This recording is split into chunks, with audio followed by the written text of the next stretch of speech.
یہ اختلافی مسئلہ ہے خواتین کے لیے عید کی نماز پڑھنا عیدگاہ میں جا کے.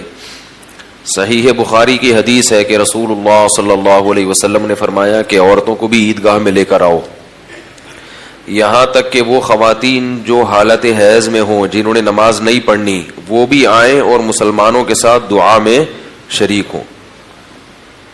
اس حدیث کی بنیاد پہ بہت سے فقہا کا مذہب ہے کہ عورت کو بھی عیدگاہ میں آنا چاہیے، اور بعض فقہا کا مذہب یہ ہے کہ اگرچہ عورت کے لیے عیدگاہ میں آنا فی نفسی ہی جائز ہے، مگر خواتین ان پابندیوں کا خیال نہیں کرتی جن پابندیوں کی شرط لگی ہوئی ہے.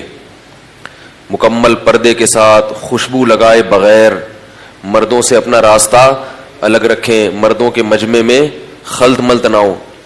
تو عملی طور پر ان پابندیوں کو نبھانا عملی طور پر بہت مشکل ہے. تو اس لیے ان فقہا کا مذہب بھی درست ہے جنہوں نے ان فسادات کی بیس پہ پابندی لگائی ہے.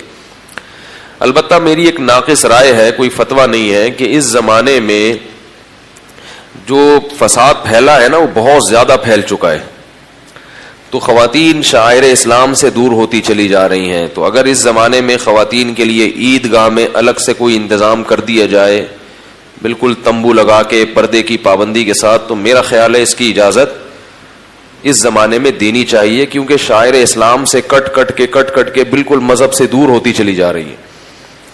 ٹی وی نے جو ہے نا گھروں میں گھس کے بہت ماحول خراب کر دیا ہے. تو ان کو بھی وہی حکمت جو نبی کے دور میں تھی کہ عورتیں مسجد میں آئیں یا ان عیدگاہ میں شریک ہوں تو ایک مسلمانوں کا مجمع دیکھیں گی، ان کو بھی احساس ہوتا ہے کہ ہم بھی کیا ہیں، مسلمان ہیں، اور اس چیز میں مسلمانوں کے ساتھ شریک ہیں. تو یہ احساس جو ہے نا ان کو دین پر قائم رکھنے میں بہت مدد دیتا ہے.